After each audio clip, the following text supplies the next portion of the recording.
Thank you. Have a good day. महाराष्ट्राची शान अण्णाभाऊची लेखणी आहे जगात देखणे. सन्माननीय व्यासपीठ, गुरुजन वर्ग आणि माझे मित्रमैत्रिणींनो, माझं नाव श्रीजित. सर्वांना माझा नमस्कार. आज मी आपल्या समोर अण्णाभाऊ साठे यांच्याविषयी बोलणार आहे. अण्णाभाऊ साठे हे एक थोर समाज सुधारक, लेखक व शाहीर होते. यांचा जन्म 1 जून 1920 रोजी सांगली जिल्ह्यातील वाटेगाव येथे झाला. त्यांचे पूर्ण नाव तुकाराम भाऊराव साठे असे होते. घरच्या गरिबीमुळे त्यांना शाळा शिकता आली नाही.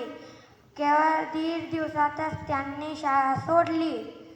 निरक्षर असलेल्या अण्णाभाऊंनी खूप कथा कादंबऱ्या लिहून मराठी साहित्यात आपले स्थान निर्माण केले. रशियात शिवरायांचे पोवाडे गाणारे ते पहिले लोकशाहीर होते.